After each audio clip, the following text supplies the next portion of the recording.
हमारे बीच एक ऐसा शख्स जो अंतर्राष्ट्रीय कवि है, जो गांव से निकला और अंतर्राष्ट्रीय पथ तक पूरे विश्व पटल पर जिनका नाम प्रसिद्ध है।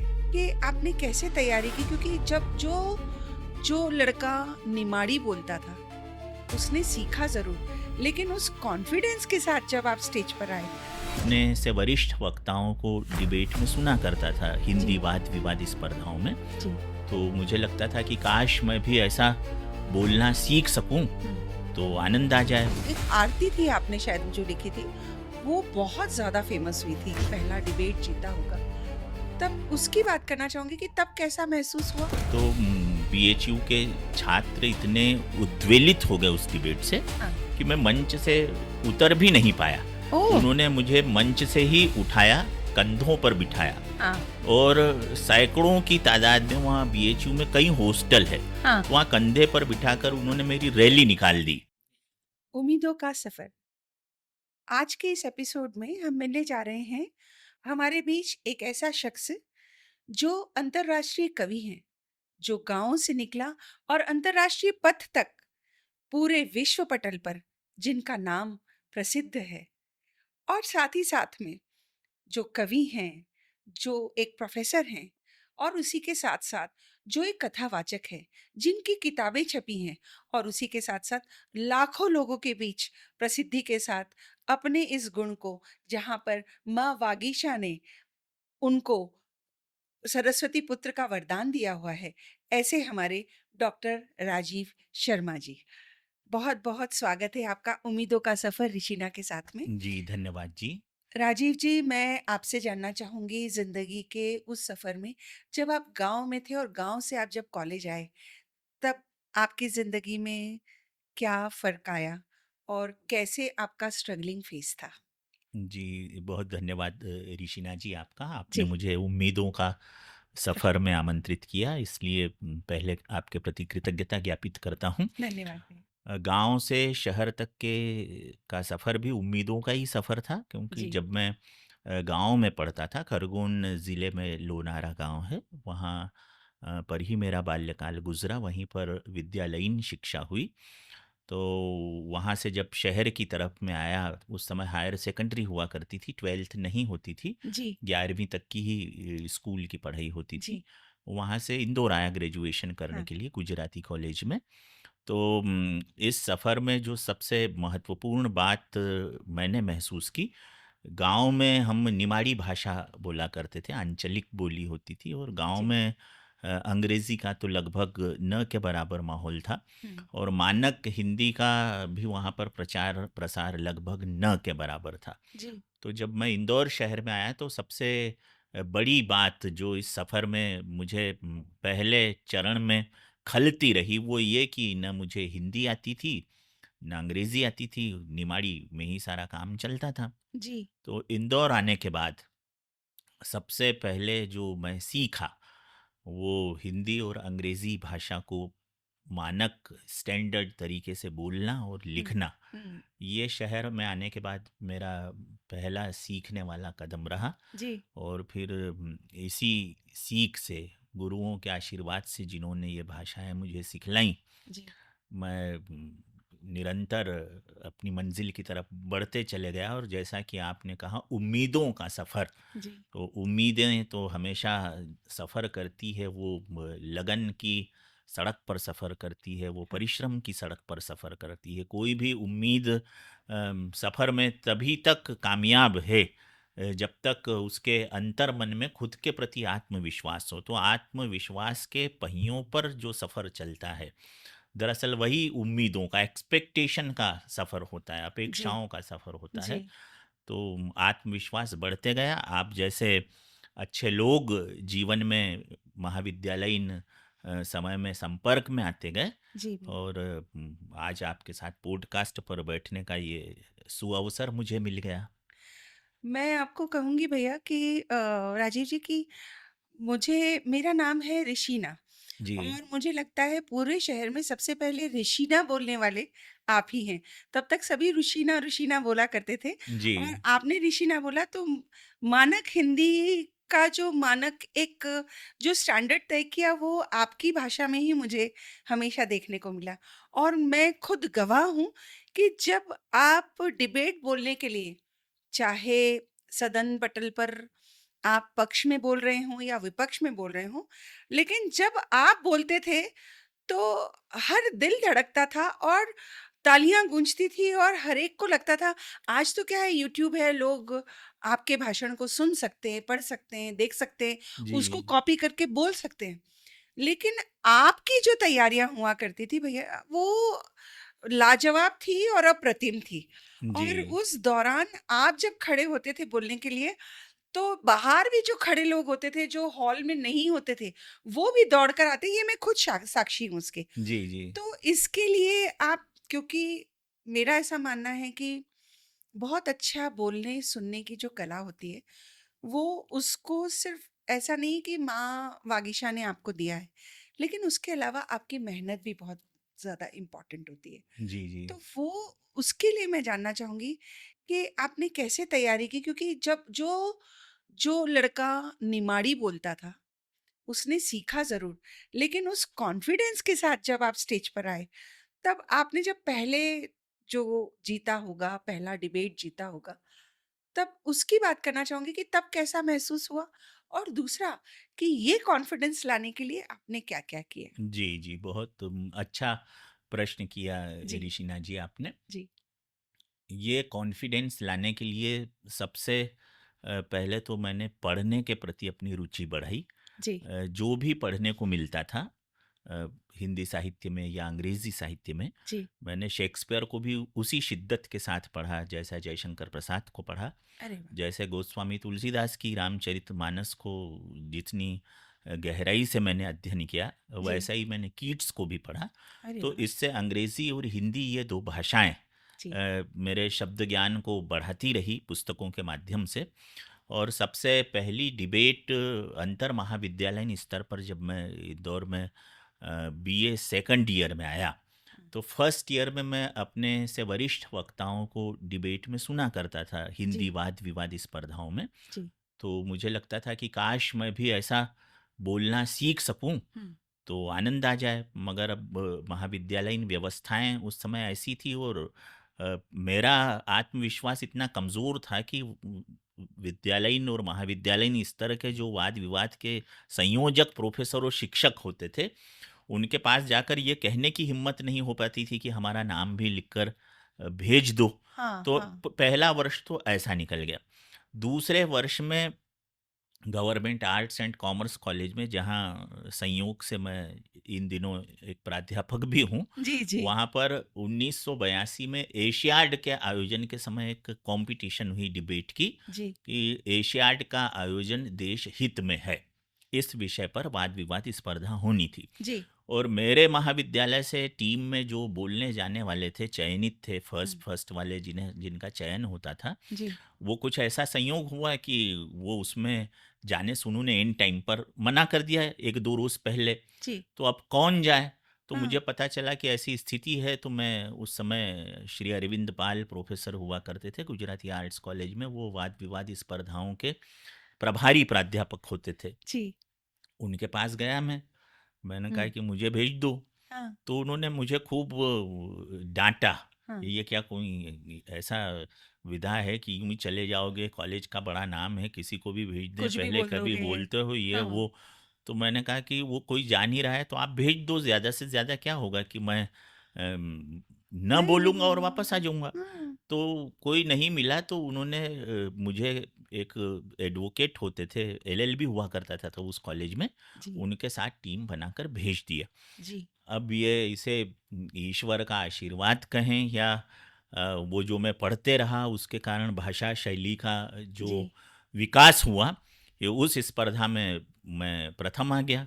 जी, और उसमें 51 रुपए का नगद पुरस्कार था और बहुत बड़ा कप अभी भी मेरे पास घर में रखा है। जी। उससे बड़ा कप मुझे आज तक मिला ही नहीं। अरे क्या मतलब बात है! कम से कम क्या बात 4 फीट का कप है वो, और उस पे हाँ, लिखा है शासकीय कला एवं वाणिज्य उच्च महाविद्यालय। महाविद्यालय। वो मुझे मिल गया। फर्स्ट प्राइज में अखबारों में फोटो आ गए, हाँ। रेडियो पर यू वाणी में इंटरव्यू आ गया। अरे तो वाह! हौसला बढ़ते चले गया, यात्रा शुरू हो गई। हाँ। कॉलेज जब पहुंचा तो लगा कि अरे ये नया बच्चा सेकंड ईयर में आया है, फर्स्ट ईयर में तो बोला ही नहीं और फर्स्ट आ गया, तो वो टीम में मुझे ले लिया। अरे वाह! और फिर उसके बाद वो सिलसिला शुरू हुआ, प्रक्रिया शुरू तो हो वो गई, निरंतर आगे बढ़ते चले आगे गया। बढ़ते चले गए। वाद-विवाद एक ऐसी कला है जिसके अंतर्गत हमें पक्ष और विपक्ष दोनों का हमें कोई एक पक्ष लेना होता है, या तो पक्ष या तो विपक्ष, जो भी विषय है उसके पक्ष में या विपक्ष में। क्या कभी ऐसा आपके जीवन में कोई ऐसा मोड़ आया कि जिसमें आपको लगता था कि ये विषय सही है, लेकिन मुझे पक्ष में बोलने को नहीं मिला? और कई बार ऐसा हुआ होगा कि नहीं, इसका विपक्ष ही सही है, जो अपना अंतर्मन कई बार बोलता है ना जी कि जी नहीं, इसके तो विपक्ष में बोला जाना चाहिए। जी जी जैसे महंगाई को लेकर कुछ बात होती है, जैसे हम शिक्षा पद्धति को लेकर बात करते हैं। एक बार हम तेंदुपत्ता को लेकर भी एक कुछ जी जी जी अपना अर्जुन वाद सिंह जी विवाद के हुआ समय था। होता जी जी। जी, उस जमाने में तो काफी ऐसे शाहबानो केस पर भी काफी वाद विवाद जी हुए थे जी उस जमाने में। तो उस वक़्त आपको कभी ऐसा लगा और दूसरी तरफ बोलना पड़ा। तो कई बार जीवन में ऐसा होता है कि जो हम चाहते हैं वो हम नहीं कर पाते। जी। तो क्या कभी आपके साथ ऐसा हुआ, और हाँ हाँ हाँ। उसमें फिर जीतने के लिए क्या, क्योंकि जब जी जहाँ जी मन नहीं होता ना, वहाँ पर जीतने के लिए ज़ोर लगाने में कई बार थोड़ा-सा 100% नहीं होके आप जी जी 98-95% ही रह जाते हैं। जी जी। तो उसके लिए कैसे तैयारी की? ऐसा तो कई बार हुआ जी। ऋषिना जी। हाँ। जब मेरी इच्छा कहीं और बोलने की थी, मगर स्थितियाँ ऐसी बनी, जी। जैसे एक बार विषय था कि धर्म ने ही भारत वर्ष का बिगाड़ किया है। ओह! अब मैं इसे मानने के लिए तैयार नहीं था, जी। मगर मेरा पार्टनर जो था, वो ये चाहता था कि वो विपक्ष में ही बोले, हाँ, तो हाँ। मुझे बिगाड़ में बोलना पड़ा, मतलब कि विपक्ष बिगाड़ में बोलना जी, पड़ा। जी, जी। जबकि मैं इस बात से आज तक सहमत नहीं हूँ कि हुँ, धर्म किसी राष्ट्र का बिगाड़ कर सकता है, ये नहीं कर संभव भी सकता, नहीं है। संभव ही नहीं। वो, और यदि ऐसा करता है तो वो धर्म ही नहीं है, फिर वो जी, कुछ और है। जी, तो अब बोलना था तो बोले भी जी, और जीते भी। क्या जी। होता है कि वाद विवाद स्पर्धा में ऋषिना जी, जब कोई ऐसा पक्ष होता है जो पक्ष या विपक्ष में से कोई एक पार्ट ऐसा होता है जो कमजोर होता है, हाँ, हाँ। तो उस तरफ बोलने वाले जितने भी लोग रहते हैं वो भी फिर कमजोर पे ही हाँ, बोलते हैं। कमज़ोरी के तो साथ फिर ही बोलते कमजोर के हैं। बीच में यदि कोई थोड़ा सा भी सशक्त है, तो उसको नहीं, नहीं, उधर वाला फर्स्ट प्राइज तो मिल ही आपको जाता है। सुनना तो वाक़ई उधर लाजवाब वाला रहता था। फर्स्ट प्राइज मिल जाता है। तो ऐसा ही हुआ उसमें कि मिला तो फर्स्ट प्राइज ही, और ऐसी कई स्पर्धाएं हुई। मगर उसके पीछे जो सबसे ज्यादा महत्वपूर्ण रहा मेरे ख्याल से, वो उच्चारण और शैली, शैली। ये दो चीजें बहुत महत्वपूर्ण रही। एक बार संस्कृत कॉलेज में यहाँ पर एक डिबेट हुई थी, जी। और उसमें लगभग इंदौर शहर के सभी कॉलेज थे, बहुत बड़ी डिबेट, पूरा दिन चली थी उस हाँ समय। जी, हाँ जी। वो युवा महोत्सव, उस पे हुई थी, युवा वर्ष आया था, युवा वर्ष। 1982 जो था यूथ ईयर था, जी। तो उस पर हुई थी।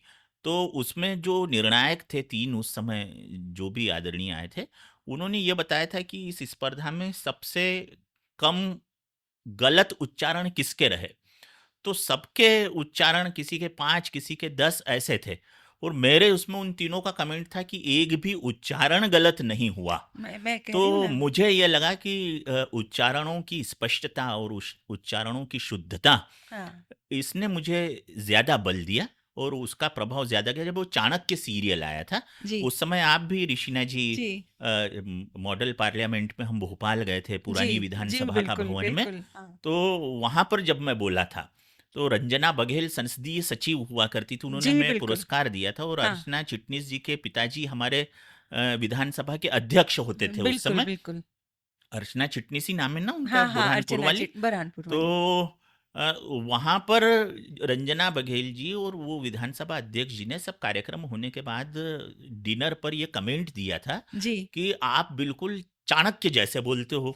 उस समय चाणक्य धारावाहिक आया था, जी, बिल्कुल। जबकि चाणक्य धारावाहिक के आने के 5-7 साल पहले से मैं बोल रहा था उस जी, समय। बिल्कुल बोल रहे मगर थे। वो इस तरह का शायद उसका कारण ये था कि वो भी शुद्ध हिंदी, संस्कृत निष्ठ हिंदी में जी। बड़े स्पष्ट उच्चारण करते थे। हुँ। तो वो कहीं और कहीं वो एक दूसरे का जुड़ा हो गया। फिर मैं हाँ, लखनऊ पढ़ने गया था, दिल्ली पढ़ने गया, खैरागढ़ गया, तो जी, वहाँ भी मुझे ये संबोधन मिलते रहे, हाँ, बल्कि मुझे आदर ही देते रहे कि ये चाणक्य जैसा बोलते हैं। जी। अब उन सबको ये बताने से तो मैं रहा कि भाई चाणक्य के बहुत पहले से मैं बोल रहा था। लेकिन मेरे लिए तो एक ऑनर की बात थी कि जी, उस जी। समय का एक लोकप्रिय धारावाहिक का सबसे सशक्त अभिनेता के हाँ, नाम से मेरी वक्तृत्व शैली की तुलना की जा रही जी, है। बिल्कुल। ये एक मेरे लिए ऑनर ही था उस समय। आपने कई मतलब 1000 2000 पुरस्कार जो हैं वो वाद-विवाद या वक्तृत्व कला में जीते हैं।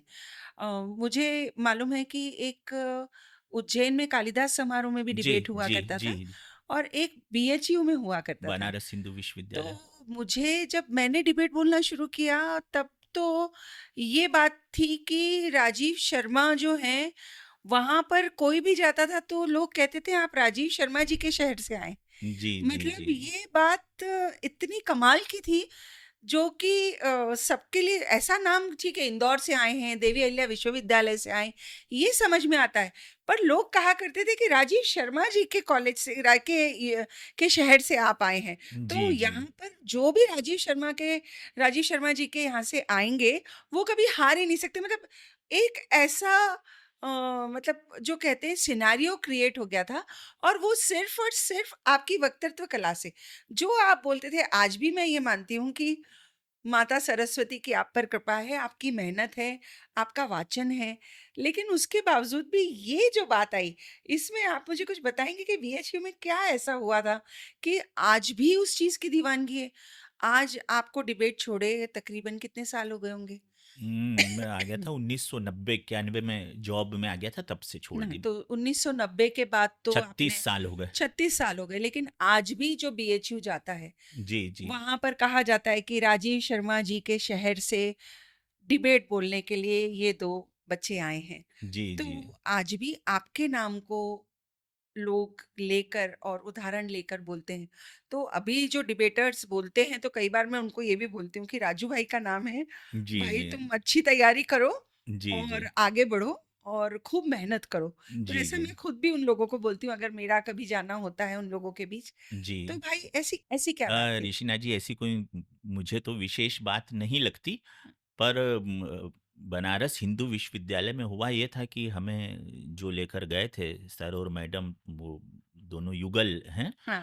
तो वहाँ पर जब मेरी डिबेट का समापन हुआ, हुँ। तो बीएचयू के छात्र इतने उद्वेलित हो गए उस डिबेट से हाँ। कि मैं मंच से उतर भी नहीं पाया। ओह! उन्होंने मुझे मंच से ही उठाया, कंधों पर बिठाया, हाँ। और सैकड़ों की तादाद में वहाँ बीएचयू में कई हॉस्टल है, हाँ। तो वहाँ कंधे पर बिठाकर उन्होंने मेरी रैली निकाल दी अरे उस वाह! समय, है क्या ना? बात है। 89-88 की बात होगी जी, ये। जी। और हमारे साथ वाजपेयी दंपत्ति, हाँ। आप भी उनके साथ गई हैं, वो उस जी, समय मैनेजर थे।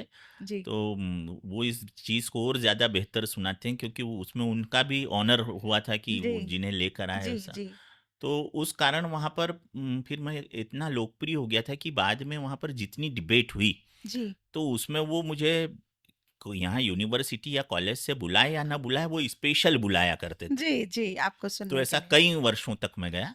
जी। उसके बाद फिर जॉब में आने के बाद टीम ले लेकर मैं बीएचयू कई बार गया, जी, विश्वविद्यालय की टीम लेकर। जी। तो वो टीम लेकर मैं इसलिए जाता था कि उस समय जो आर के दुबे साहब और एस एस हुँ। पवार साहब, ये डीन स्टूडेंट वेलफेयर हुआ करते थे, तो वो बनारस वाले उन्हें बोलते थे कि टीम में उनको ही भेजना।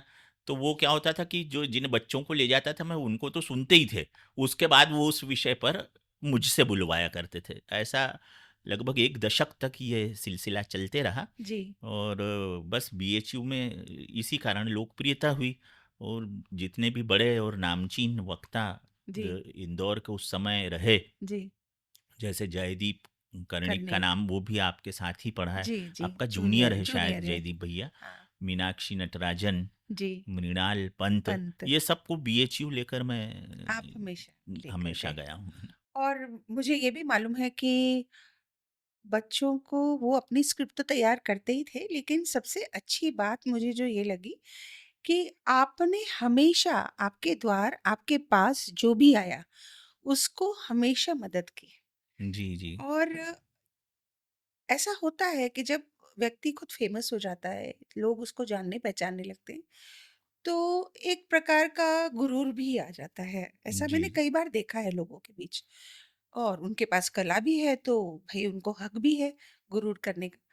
लेकिन राजीव जी, आपके साथ कभी मैंने ऐसा नहीं देखा।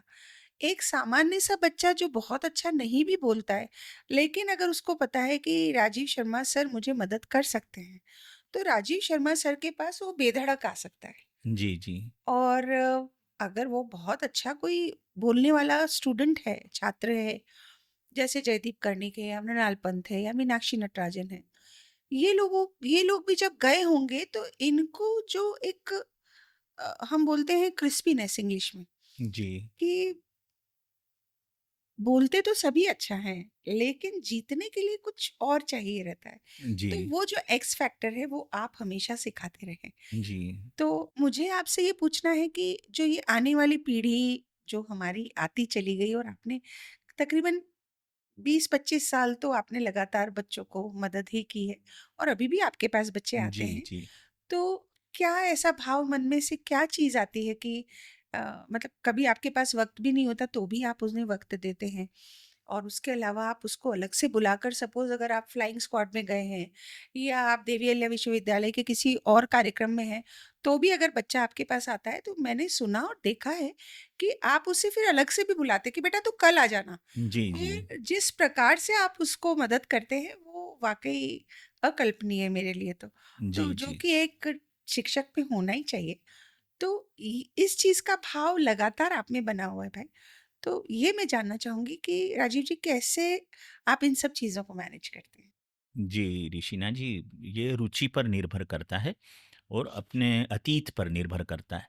जब हुँ, मैं इंदौर आया और हुँ। मैंने डिबेट का सिलसिला शुरू किया, जी, तो मुझे भी उस समय के शिक्षकों ने मदद ही की, है जी, ना? उस समय के जो वरिष्ठ थे उन्होंने मदद की। जी, तो जैसी सहायता अतीत में मिलती रही, जी, वो द्विगुणित और बहुगुणित होकर अब बच्चों को देना नैतिक कर्तव्य भी बन गया।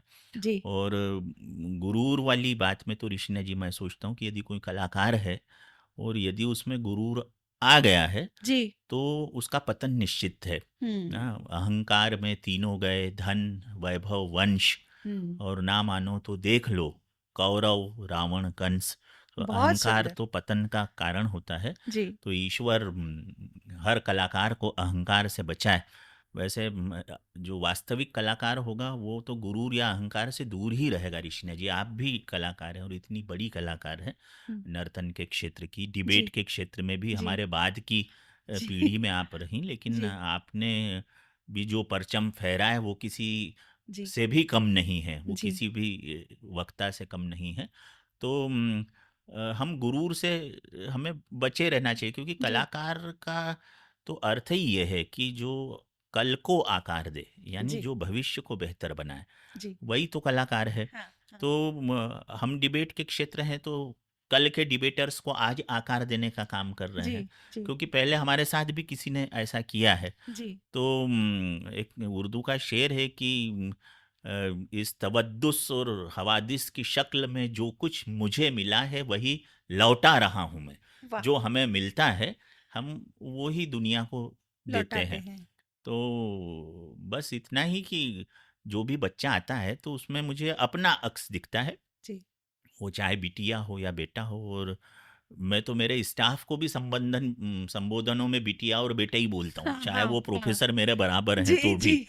है ना। तो देखा है। बच्चे हैं, हम एक जी, शिक्षक के बतौर जब एक शिक्षकीय नज़रिए से देखते हैं, जी। तो हमारे लिए तो सब बच्चे हैं। मेरे गाइडेंस में उन्होंने भी पीएचडी की जिनकी उम्र मुझसे 10-10 साल ज़्यादा है, जी, जी, पर हम तो, हमारे लिए तो बच्चे ही हैं, क्योंकि हम तो जी, उनके गाइड हैं, है ना, जी, हमारे जी, उनके शिक्षक हैं। जी, तो एक शिक्षकीय नज़रिए से हर विद्यार्थी में हम अपने बेटे या बेटी का अक्स देखते हैं। जी, और यदि हम अपने बेटे और बेटी की प्रगति के लिए जिस तरह से समर्पित रहते हैं, जी। वो समर्पण भाव कम से कम उस क्षेत्र में जिस विधा के हम हैं, उस एक मैं सोचता हूँ एक अच्छे कलाकार में होना चाहिए। जी, और ईश्वर ने ये नवाजा है कि कुछ प्रतिशत में ही सही वो जी, ईश्वर ने हमको आपको मुझे दिया जी, ही हुआ है ना। जी। आप अंतर्राष्ट्रीय कवि हैं। आपके लाखों में फॉलोअर्स हैं। एक कविता थी जो एक एक आरती थी आपने शायद वो जो लिखी थी, वो बहुत ज़्यादा फ़ेमस हुई थी। वो उसके बारे में थोड़ा कुछ बताइए?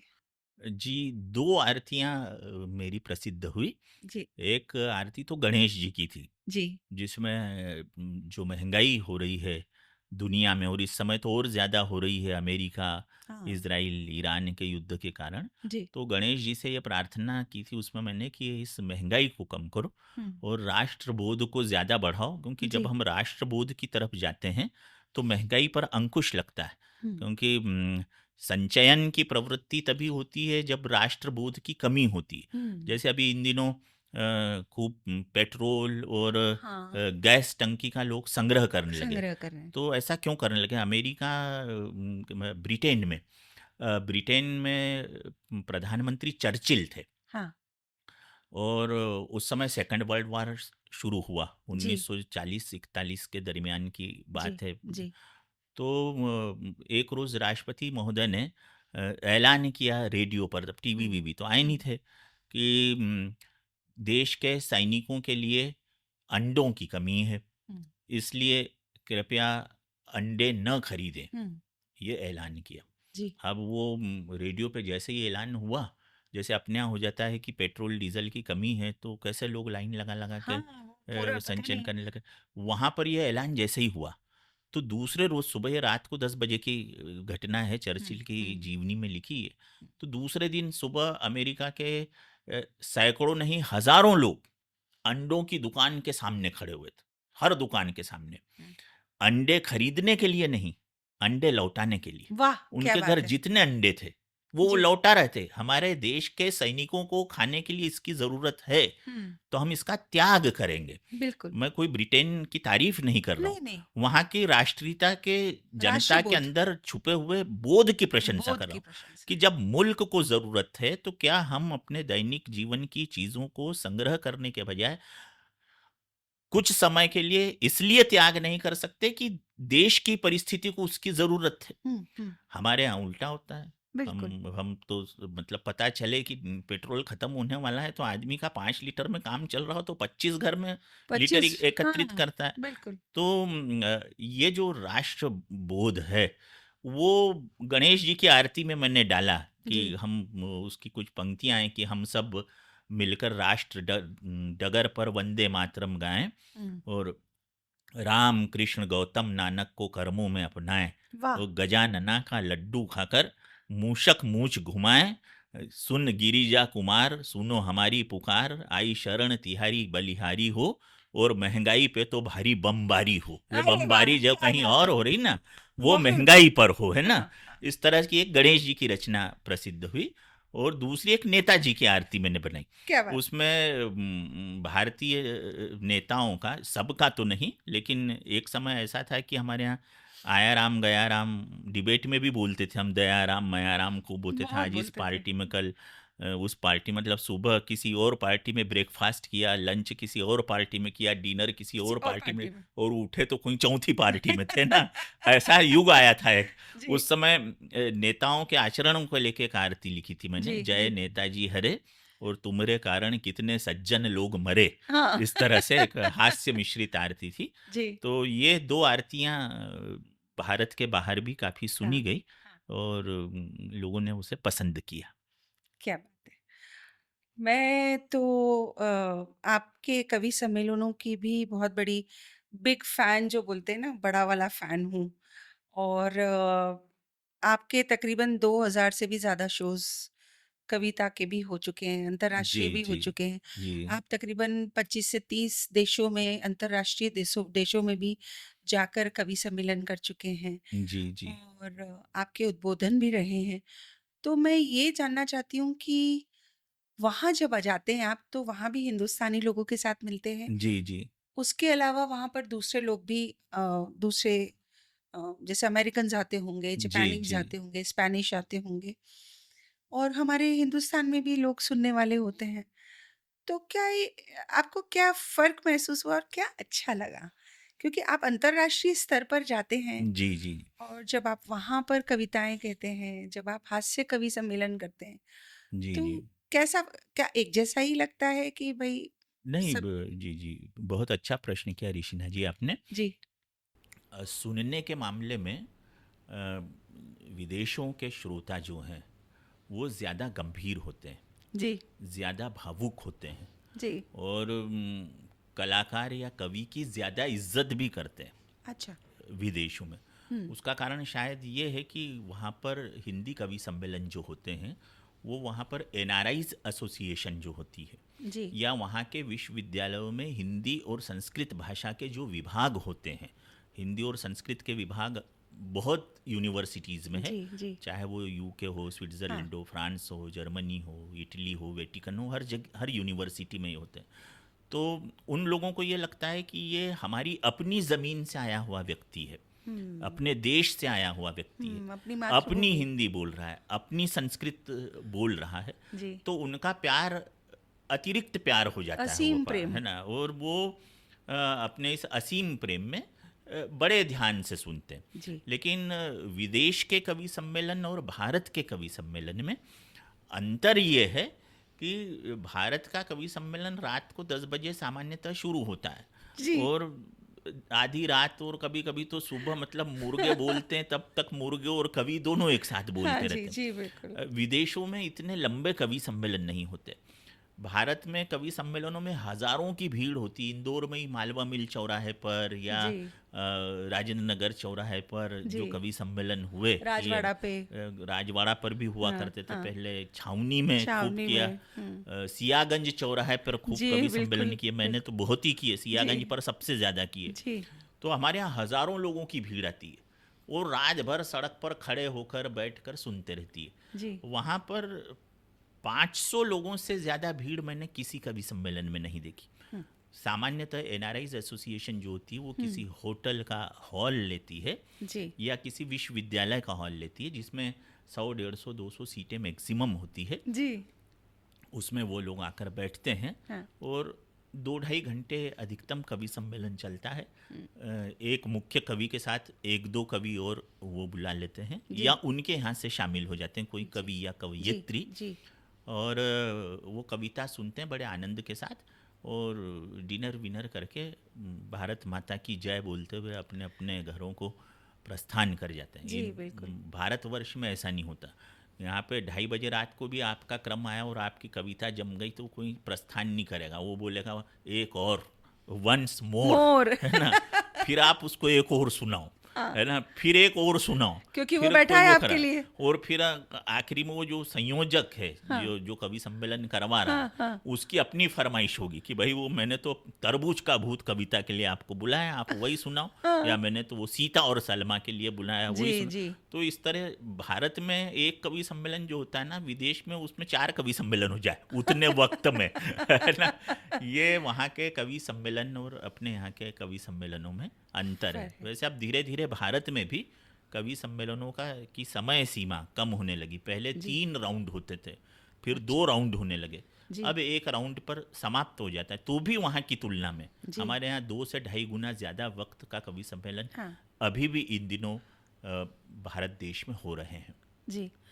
आप कथावाचक भी हैं, मैंने कितने वीडियोज़ देखे हैं जिसमें आप रामायण, भागवत, महाभारत इसके ऊपर काफ़ी कथाएँ जो हैं जी, वो करते हैं और साथ ही साथ वहाँ पर लोग जिस तरीके से झूमते हैं, गाते हैं, गुनगुनाते हैं, वह भी अपने आप में इस ज़मीन से जुड़ा, ये हमारी धरती से जुड़ा, मातृभूमि से जुड़ा और हमारे संस्कारों से जुड़ा मुझे प्रायः लगता है कि ये सब होना चाहिए, जिससे कि व्यक्ति के अंदर कोई मन में क्लेश है, कोई ग्लानि है, कोई तकलीफ़ें हैं, तो भगवान का नाम सुन के, अच्छी बातें सुन के, अच्छे विचारों को सुन के वो नाच गा के खुश हो जाते हैं। जी, जी, तो आप ये बहुत बड़ा काम कर रहे हैं, जी, क्योंकि आप धर्म से लोगों को जोड़ रहे हैं, हमारे धर्म की सही परिभाषा को परिभाषित कर रहे हैं और उसी के साथ साथ आप सामान्य जन को उसके मन के हिसाब से, उसके मन की तसल्ली उसको हो रही है, मन में शांति मिल रही है, चित्त में भी बहुत शांति मिल रही है उन्हें, तो ये सब आप करके कर रहे हैं उनके लिए। तो मुझे कोई एक आध वाकया आप सुनाइए जिसमें क्या, कई बार क्या होता है कि यंगस्टर्स आते हैं आपको सुनने, कई बार बुजुर्ग और यंगस्टर्स भी आते हैं, कई बार यंगस्टर्स को आना नहीं होता है पर उनके बुजुर्ग पकड़ के लेके आते हैं, जी, लेकिन जी। उसके बावजूद आपके पास कोई ऐसा, मतलब हृदय को छूने वाला कोई ऐसा संस्मरण जी, जिसमें जी। आपको लगा हो कि अच्छा है कि मैं कथावाचक के रूप में भी जी, अपना जी, जी, निभा जी। रहा हूँ, जी, है ना, जी। कर्तव्य, वो ऐसी कोई घटना। जी, जी, ऐसी घटना काफ़ी शहरों में हुई है, जी। पर मुझे ख़्याल हो रहा है एक मनावर के पास के ही गांव में एक बार मैं एक कथा करने गया। जी। अच्छा, मेरी जो कथा होती है आदरणीय ऋषिना जी, वो कोई ट्रेडिशनल कथा नहीं होती कि हाँ, उसमें हाँ। केवल किस्से कहानियाँ हैं या जी, जी। केवल प्रचलित भजन हैं। हुँ। वो पूरी विज्ञान सम्मत होती है। जी। मतलब उसकी हर चौपाई को physics, chemistry, maths, botany, zoology, zoology and commerce. सामुद्रिक विज्ञान, अंतरिक्ष विज्ञान, हुँ। मतलब इनसे सिद्ध करता हूँ मैं, जी। ताकि नई पीढ़ी को ये नहीं लगे कि ये जो बोल रहे हैं हुँ। वो केवल कहानी किस्से हैं। हुँ। उन्हें ये कि इसके पीछे तर्क है, इसके हुँ। पीछे साइंस है। हुँ। तो उसमें मैं जो एक गांव की बात बतला रहा हूँ, वहाँ पर जब मैंने इस तरह की कथा सुनाई, हुँ। लोग नाचे गाए हुँ। हुँ। झूमे, भावना मेरी यही रहती है कि जी। सनातन धर्म से लोग जुड़ें, जी। उसकी वैज्ञानिकता को समझें। हाँ। और सनातन धर्म तो जननी जन्मभूमिश्च स्वर्गादपि गरीयसी, अपनी गरीयसी। मातृभूमि हुँ। और आप हमारी हाँ। मातृशक्ति, जी। है ना, आप स्वर्ग से भी ज़्यादा हाँ। आदरणीय है। जी। ये है। भाव है हमारे धर्म का, है ना। हाँ। तो मातृभूमि से जोड़ना, नारी हुँ। शक्ति के प्रति आदर का भाव करना, ये उसका मूल और साथ तत्व में है। समरसता भी, ये मूल क्योंकि तत्व है। क्योंकि एक व्यापारी भी सुनेगा, एक टीचर भी सुनेगा, एक दुकानदार भी सुनेगा, तो सब लोग एक मंच पर आते हैं, एक जगह इकट्ठा होते हैं जी, और जी। हमारे धर्म की सही सही स्वरूप को सुनते हैं, जो कि आपका साइंटिफिक वे है, जी, जी, वो जी। जी। सुनते हैं। तो एक जहाँ एक बार मैं इस तरह की कथा कर रहा था, तो मैंने वहाँ एक दक्षिणा मांगी। मैंने कहा, भाई देखिए, मैं यहाँ पर जो कथा करने आया हूँ, तो मैंने कोई आपसे व्यावसायिक डील तो की नहीं है कि मैं हुँ। कथा करने आ रहा हूँ तो मुझे इतने रुपए दीजिएगा, ये जी। वो, ऐसा कुछ भी नहीं है ना। सामान्यतः ऐसा कहीं करता भी नहीं मैं कथा वाले मामले में। हाँ। तो मैंने कहा, अब आया हूँ तो आप मुझे कुछ दक्षिणा दो, हुँ। और घबराओ मत, मैं कोई आपसे जो दक्षिणा है वो कोई रुपए पैसों की नहीं मांगूंगा। हुँ। कुछ एक दो छोटे छोटे ऐसे काम मांगूंगा आपसे वाह! जिसे आप आसानी से कर सकते हैं। जी। तो वहाँ पर मैंने जो पहली दक्षिणा मांगी वो ये था कि ये जो पान मसाले वगैरह होते ना, इनके बारे में जो मैंने रिसर्च किया अहमदाबाद की, आप तो खुद केमिस्ट्री की जी, प्रोफेसर हैं, मैं, हाँ। कि ये जो पान मसाले बनते हैं, तो उस रिसर्च में मैंने पढ़ा था कि ये जिंदा छिपकली को मार कर उसकी लाश को सुखाकर उसका बुरादा पिसा हुआ इसमें मिलाते हैं। ई! इसलिए कई जगह ये पान मसालों में ना, कभी कहीं छिपकली की दुम निकल आती है, हाँ, कहीं उसकी हाँ। वो मुंडी निकल आती है। ऐसे अखबारों में भी जी, बहुत बार कई आया है, बार बहुत बार ये आया है। फोटो आए हैं, कई बार जी, जी, टीवी पर जी। आया है। तो मैंने ये बताते हुए कहा कि यदि आप मेरा ही स्वागत करना चाहते हैं तो आप बारातियों का स्वागत तो फलाने फलाने मसाले से मत कीजिए। हुँ। आप आज ये दक्षिणा मुझे दे दीजिए कि इसे आप छोड़ने का प्रण ले लीजिए। वाह! क्या और बात है। यहाँ पर जितने बेटे बेटी बैठे हैं उनसे निवेदन कर रहा हूँ मैं कि अपने माता पिता को ये सच्चाई बताएं और इस छोड़ने का प्रण को क्रियान्वित करें। हाँ। तो कुछ वृद्ध उठे और उन्होंने उनके जेब में जो अलग अलग तरह के पान मसाले होते हैं वो वहाँ मंच पर मेरे सामने डाल दिए कि हम आज से नहीं क्या लेंगे। बात है, क्या बात उसके है। बाद वो सिलसिला शुरू हुआ। हाँ। तो ऋषिना कम से कम 700 से 800 लोगों ने, किसी ने डिब्बा फेंका, किसी ने उसके पाउच फेंके, किसी ने वो तंबाकू का वो ऐसा पुड़िया बंदी हुई हाँ, फेंकी। हाँ। तो मुझे लगा कि धर्म के माध्यम से है हम ये काम भी कर सकते हैं क्या बात है, कि क्या लोगों से बात है। इस तरह का वो। उसके बाद मैंने फिर नशे पर कुछ कविताएं भी लिखी उसके अगेंस्ट में, वो भी उसमें बीच में जोड़ देता था मैं। जी। तो एक तो मैं इस तरह की मैंने दक्षिणा मांगी। एक दक्षिणा में ये मांगता रहा कि भाई आप अपने हस्ताक्षर जो हैं अपनी भाषा में करो, क्योंकि उससे बिल्कुल। स्वाभिमान पैदा होता है। जी, बिल्कुल। दुनिया में 195 देश हैं और जो 5 देशों के पास वीटो है, विश्व में हाँ, सबसे हाँ। शक्तिशाली देश हैं, जी। उनके एम्बेसीज में जाकर मैं कवि सम्मेलनों के सिलसिले में जाता हूँ, एम्बेसडर से मिलता हूँ, तो पूछता हूँ कि आपके यहाँ की सबसे बड़ी स्ट्रेंथ क्या है। तो ये बोलते हैं कि हमारे देश का कोई भी नागरिक अन्य देश की भाषा न तो बोलता है, न उसमें हस्ताक्षर करता, न लिखता है।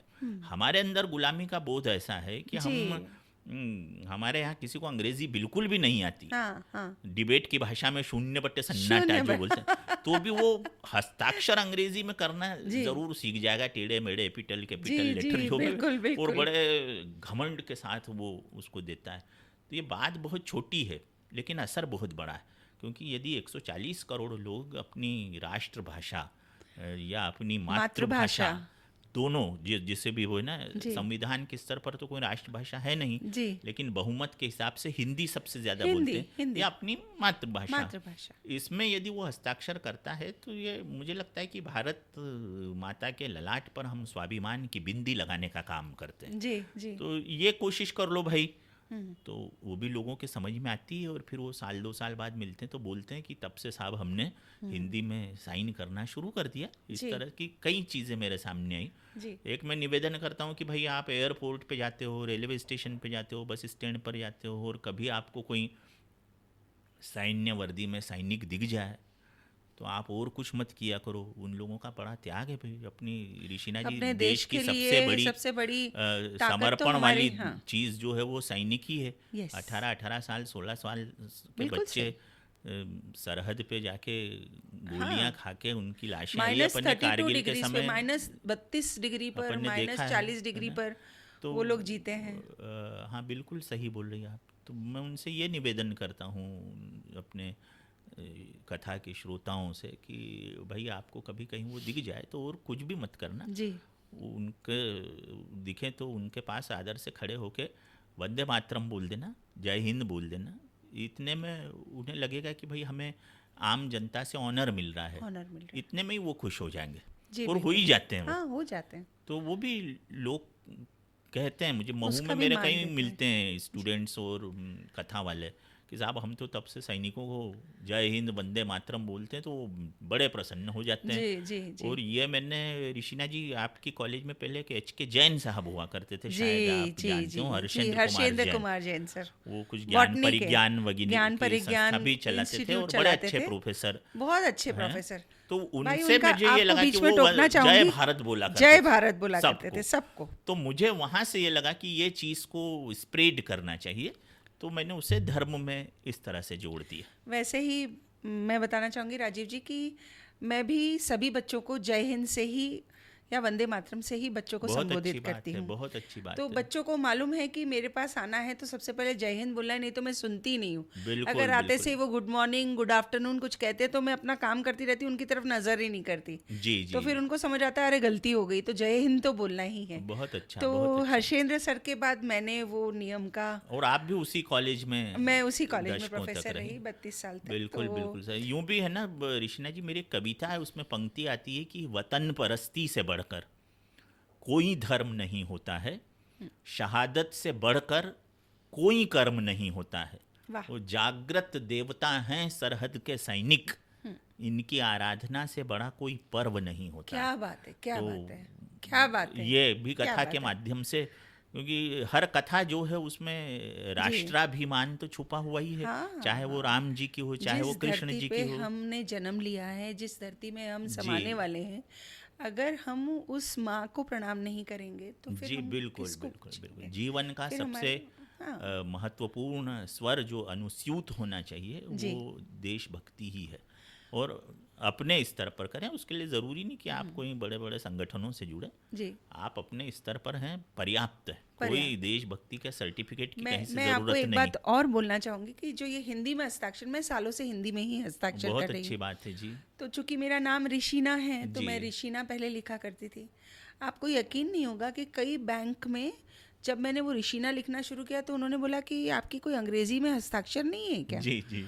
तो मैंने बोला कि मेरे माता, हमारे यहाँ पे नामकरण संस्कार जी, बहुत बड़ी चीज़ माना जाता है। बहुत सारे संस्कारों में से ये भी एक, जिसमें माता-पिता मिलकर सोचते हैं कि बच्चे का क्या नाम रखा जाए। जी, तो मैंने उनसे कहा कि मेरे माता-पिता ने सोचा, किसी किताब को देखा, उस किताब की जो नायिका थी उसका नाम ऋषिना था, तो उनको लगा कि मेरा जीवन भी ऐसा होना चाहिए। जी। उन्होंने ये सोच के, गुजराती नॉवेल थी वो, अच्छा जी, तो उन्होंने सोचा होगा, ये सब कुछ जाना होगा, उसके बाद उन्होंने ये मुझे नाम नाम दिया रखा। है। जी, तो अगर उन्होंने ये नाम दिया है तो मेरा नाम मैं जानी जाती हूँ उसी से। मेरी उपलब्धि है ये कि मैं ऋषिना हूँ। जी। ना मैं अपना नाम बदलना चाहती हूँ और ना मैं अपने हस्ताक्षर बदलना। बिल्कुल तो ठीक। हमारे एक प्राचार्य थे ओपी जोशी साहब, हाँ, वो हाँ। भी हिंदी में हस्ताक्षर करते थे, पर वो ओपी जोशी लिखा करते थे जी, जी, और मैं ऋषिना लिखा करती थी। जी, तो ऐसा होता है। अब धीरे धीरे मैं जब हमारा सोशल नेटवर्क और सोशल मीडिया भी काफ़ी आ गया है, तो जब हिंदी दिवस होता है तो लोग बड़ी बड़ी बातें लिखते हैं, तो मैं सिर्फ एक ही लाइन लिखती हूँ कि अंग्रेज़ी में भी हस्ताक्षर करने वालों को हिंदी दिवस की बधाई। बिल्कुल ठीक। क्योंकि जब तक आप अपनी भाषा में अगर आप ये नहीं सोच सकते कि हमें हस्ताक्षर भी करने हैं, तो फिर जी, हम आगे कैसे बढ़ेंगे, बिल्कुल ठीक जैसा है। कि आपने जी, कहा। जी, जी, जी, आपने भी अपनी बिटिया का बहुत प्यारा नाम रखा है। जी, जी, और आप जैसा कहते हैं मातृशक्ति, वैसे ही आपने अपनी बिटिया को बहुत अच्छा उसको आगे बढ़ाया है। और एक पिता का जो संबल है वो आपने अपनी बिटिया को दिया है। अभी वो क्या कर रही हैं, और प्लीज़ बताएं कि, और वो अभी अपने क्षेत्र में क्या क्या उपलब्धियां उसने प्राप्त की है। जी, आप ही की तरह बहुत अच्छी डिबेटर रही हैं वो, ये जी, तो मुझे जी, जी, पता है। जी, जी। और ये ऋषि कहते हैं ना कि ऋषि ये जी, मोरना इंडा ने चितरवाना पड़े, ऐसा गुजराती जी, में हमारे जी, कहावत है कि मोर के इंडे को कभी अपने को रंग नहीं लगाना पड़ता, उनके अंडे रंगीन नहीं होते। जी, जी, वैसी वाली बात है कि आपकी बिटिया, और इतना प्यारा उसका बोलना है, तो वो तो पिता की तरफ से ही उसके पास आया है। जी, जी, जी ऋषिना जी। अब वागीशा नाम है बिटिया का, जी और वो यूएसए के न्यूयॉर्क में इन दिनों जी रिसर्च कर रही है, पीएचडी का शोध। जी और इसके साथ ही उसे पढ़ाने का काम भी वहाँ पर अभी मिला हुआ है। जी और जहाँ तक मेरा सवाल है, तो मुझसे तो कम वो उसकी माता से ज़्यादा उसका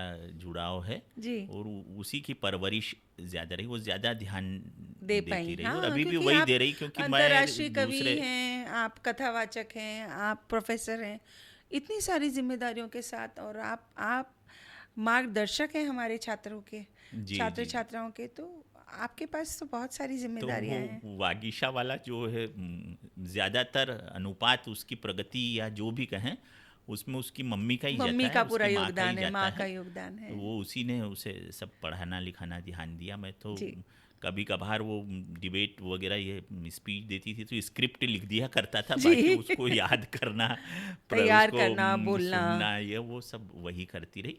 तो इन दिनों वो वहाँ पर है, जी और अच्छा चल रहा है उसका, बढ़िया है वहाँ पे। जी जी जी। जी, आपको अवार्ड्स भी बहुत सारे मिले, कई कलाकारों से आपको अवार्ड्स मिले, और कुछ महत्वपूर्ण अवार्ड है, राष्ट्रपति जी से भी आपको राष्ट्रपति अवार्ड मिला है। और उसके अलावा आपको कई ऐसे अवार्ड्स मिले हैं जो जिसको पाने की लालसा व्यक्ति अपने जीवन में करता है। जी, तो जी। मैं जानना चाहूँगी वो क्या है। डॉक्टर शंकर दयाल शर्मा जी जब राष्ट्रपति थे, तब दिल्ली में ताल कटोरा स्टेडियम में जी एक वक्तृत्व की प्रतियोगिता उस समय दिल्ली के कुछ राजनीतिज्ञों ने करवाई थी। जी। उसमें जब मैं गया था तो वहाँ पर विजेता रहा था प्रथम पुरस्कार अरे का, वाह। और उसका पारितोषिक वितरण डॉक्टर शंकर दयाल शर्मा जी ने बतौर राष्ट्रपति के वहाँ पर किया था। किया था। तब उन्होंने मुझे पुरस्कार दिया था, और मंच पर जब घोषणा हुई थी और उनका भाषण हुआ, तब उन्होंने ये कोड किया था कि ये बहुत अच्छा भाषण मैंने सुना, और ये जो मैं पदक दे रहा हूँ तो मैं राष्ट्रपति भवन में भी देता हूँ, अच्छा। लेकिन यहाँ पर मैं जो दे रहा हूँ इस पर मुझे अतीव प्रसन्नता हो रही है। अरे वाह। तो वो एक पुरस्कार था। और बाकी अभिनेताओं, नेताओं, राज्यपालों, मुख्यमंत्रियों, इनके तो बहुत सारे जी सम्मान मिलते रहे। जी। World Book of Record London हाँ, वो एक बड़ी वाला उपलब्धि है। हाँ हाँ। सम्मान जिसका भी सपना हासिल।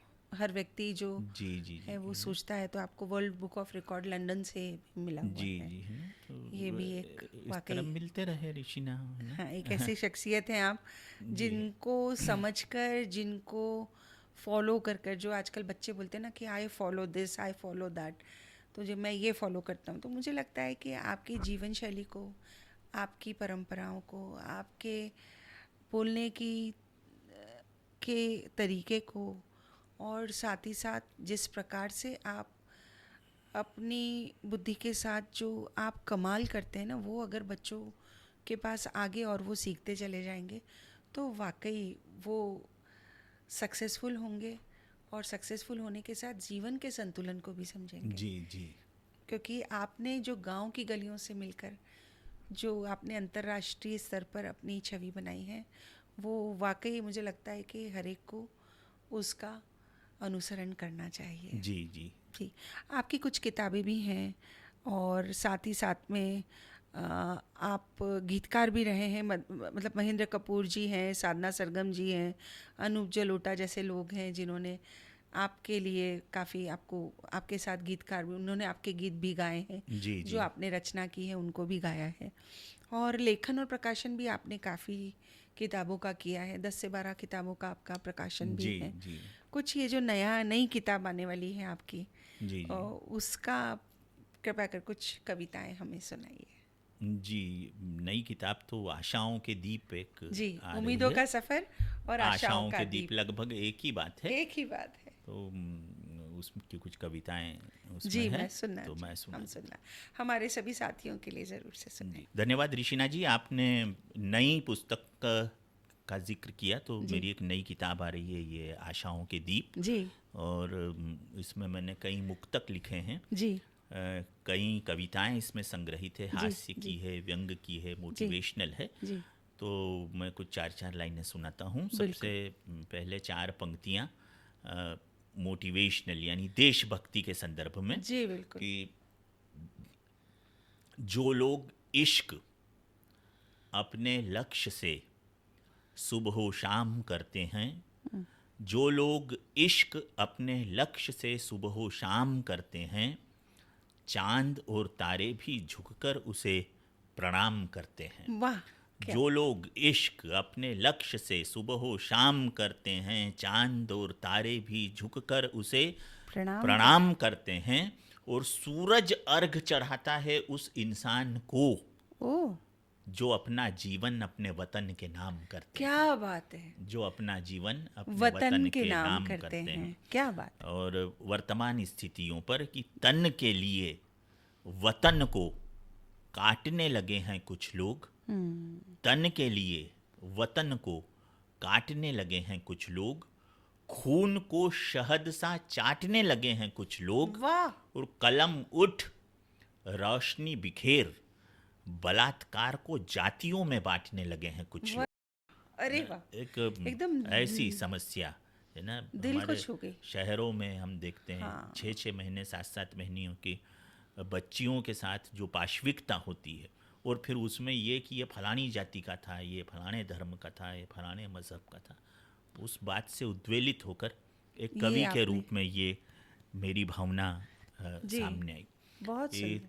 तुलसी ने प्यार किया श्री राम से, हम्म मीरा ने प्यार किया घनश्याम से। हम्म, आप भी मीरा पर काफ़ी रिसर्च कर जी रही हैं ना। जी, तो तुलसी ने प्यार किया श्री राम से, मीरा ने प्यार किया घनश्याम से। तुम वतन की माटी से प्यार करना, ईश्वर जगमगाएगा तुम्हारे नाम से। अरे वाह, तुम वतन की माटी से वाह, प्यार अद्भुत करना, अद्भुत अद्भुत ईश्वर जगमगाएगा अद्भुत। तुम्हारे नाम से। और बीच में आपने कलाकार की बात की थी जी ऋषिना जी। जी, तो कलाकार अमीय रस की सुराही होते हैं, अमृत अमृत अमृत। की। तो कलाकार अमृत रस की, यानी कलाकार अमीय रस की सुराही होते हैं। जी, कलाकार अमीय रस की सुराही होते हैं, कलाकार नूर ए कन्हई होते हैं। वाह, और जिन्हें परम तत्व को समझना हो, पहले कला को समझे। हम्म, जिन्हें परम तत्व को समझना हो, हाँ। पहले कला को समझे। अरे वाह! कलाकार धरती पर ईश्वर की गवाही होते हैं। आहाहाहा! तो क्या वही बात बताता है! है कि ईश्वर क्या है कुछ, बात है है! ना, क्या बात कलाकार है! धरती मु पर ईश्वर की गवाही होते हैं। मैं बीच में रोकूंगी कि मैं जितने कलाकारों को जानती हूँ उनको सबको भेजूंगी और सबको कहूंगी कि देखिए कितना खूबसूरती से एक कलाकार ने सभी कलाकारों के लिए इतनी खूबसूरत बात लिखी है। अब वो सही भी है ऋषिना। हाँ। मतलब ईश्वर है, हाँ। इसका अंदाजा हमें लता मंगेशकर को सुनकर होगा। जी बिल्कुल, इसका जी बिल्कुल। अंदाजा हमें किसी बहुत अच्छे विवेकानंद जैसे ओरेटर को सुनकर होगा। होगा। इसका अंदाजा हमें रविंद्रनाथ टैगोर की रचनाओं को कुछ पढ़कर सुनकर होगा। पड़ गए। हाँ। तो कलाकार से ही तो ये पता चलता है कि कोई ऐसी शक्ति है हाँ। जो हाँ। उसने इन सबको इतना अलग और यूनिक बना रखा है। जी और कोई बिल्कुल। भौतिकता नहीं है, वो कोई हाँ। रुपए पैसों के बल पर उनका नाम या वर्चस्व नहीं है। हाँ। केवल आर्ट। आर्ट आदमी को अमर कर रहा है ना, इसलिए हाँ। वो धरती पर ईश्वर की गवाही है। वो ये बता रहा है कि प्यारे ईश्वर है। जब आप नृत्य करती हो तो आप नहीं होती, हाँ। हाँ। वो कुछ ईश्वरीय कला का अंश ही आता है। तो वो वो ही। इस आपका हर थिरकता कदम इस बात की गवाही होता है कि ये ऋषिना का नृत्य नहीं है, जी ये ईश्वर की उस कला का बहुत छोटा सा प्रदर्शन हो रहा है, क्योंकि बिल्कुल। वो तो सारे ब्रह्मांड को नचा रहा है। सब ही नचावत राम गोसाई, राम है ना, गोसाई। ऐसा बोलते हैं। जी। तो एक मोटिवेशनल सुना रहा हूँ मैं जी। मुक्तक कि मेहनत जिस शख्स का श्रृंगार करती है, हम्म। मेहनत जिस शख्स का श्रृंगार करती है, सफलता झुक के उसे नमस्कार करती है। वाह। सफलता झुक के उसे नमस्कार करती है, और असफलता के डर से जो रुकते नहीं हैं, हम्म। असफलता के डर से जो रुकते नहीं हैं, उपलब्धियां उन्हीं की जयकार करती है। अरे वाह वाह वाह उपलब्धियां वाह! उन्हीं क्या की बात है, क्या बात है, जयकार करती क्या हैं। बात है, क्या बात और है। एक मोटिवेशनल पंक्ति और जी। शायद नौजवान पीढ़ी को पसंद आए कि सफलता हर कोई अर्जित करना चाहता है, मगर जी। वो होगी कैसे? कैसे? कि हाँ। प्रयासों के प्रवाहों से मिलती है, प्रयासों के प्रवाहों से मिलती है, संघर्ष की राहों से मिलती है, अरे वाह। और सफलता यूं ही नहीं मिलती, माँ बाप की दुआओं से मिलती है। अरे वाह, क्या बात है, क्या बात है, सफलता यूं ही नहीं क्या मिलती, बात है, बिल्कुल माँ सही। बाप की दुआओं से मिलती है। जी। और कविताओं को लेकर इतनी बात हुई तो चार पंक्तियां कविता पर सुना देता जी हूँ बिल्कुल कि बिल्कुल। कविता चंद सिक्कों की फिरौती नहीं है हम्म। कि आपने रुपए दे दिए तो कविता बस निसरत कविता। होने लगी है, हाँ। ऐसा नहीं है वो। नहीं। तो कविता चंद सिक्कों की फिरौती नहीं है, कविता कभी नफरतों को बोती नहीं है, और रहती है सच्चाई के साथ में सदा, कविता कभी शिष्टता को खोती नहीं है। अरे वाह। यदि अशिष्ट हो जाए तो वो कविता तो नहीं फिर है। वो कविता नहीं। नहीं है। क्या तो बात है, ये कुछ मुक्तक हैं ऋषिना क्या जी, बात है, क्या बात और है, मेरे क्या ख्याल बात से पर्याप्त हैं, और फिर आगे जैसा आप बहुत बहुत है सुंदर। ना? मैं तो अपने सभी साथियों को जो अभी हमारा ये पॉडकास्ट देख रहे हैं उन सभी दर्शकों से कहूँगी कि आशाओं के दीप का एक एक पन्ना, एक एक शब्द जो है वो अनुकरणीय है। तो आप इस किताब को कब तक आ जाएगी राजीव जी? ये 15 रोज के अंदर। 15 रोज़ के अंदर अब आने वाली है। तो इस किताब को ज़रूर खरीदें और इसे पढ़ें और इसे बच्चों को भी पढ़ाएं। हम खुद पढ़ेंगे, हम खुद जानेंगे, हम खुद सीखेंगे तो हम अपने बच्चों को सिखा पाएंगे। इसलिए ज़रूरी है कि हम इन कविताओं को पढ़ें, जानें, महसूस करें और अपने परिवार के बीच में भी इसे पढ़कर हमारे परिवार वालों को भी शिक्षित करें। उम्मीदों का सफ़र ऋषिना के साथ आज यहीं तक। डॉक्टर राजीव शर्मा एक ऐसी शख्सियत, एक ऐसे व्यक्तित्व जिन्होंने गांव से लेकर अंतर्राष्ट्रीय पद तक अपने शहर, अपने देश का नाम रोशन किया। अपने शब्दों से माँ वागीशा ने जो उन पर कृपा रखी है, उन शब्दों को तराश कर जीवन को अनुकरणीय बनाने वाली बातें, कविताएं और कथाएं कही हैं, जिनको हम सभी को सुनना और गुनना चाहिए। जब तक हम सिर्फ सुनेंगे और अगर उसको गुनेंगे नहीं, तब तक कुछ बनेंगे नहीं। तो ऐसा मुझे लगता है। तो हमारे सभी साथियों से मैं ये कहना चाहूँगी कि सुनिए, देखिए, जानिए, पहचानिए और उसके बाद उसे गुनिए। कहा जाता है ना कि हम अगर किसी चीज़ को गुनते नहीं हैं तो एक कान से सुना, एक कान से निकाल दिया। तो ऐसा नहीं होना चाहिए। और मुझे लगता है कि राजीव जी आज हमारे उम्मीदों का सफ़र पे जब आए हैं, तो इस आशाओं के दीप को आगे बढ़ाकर हम और आगे बढ़ते रहेंगे।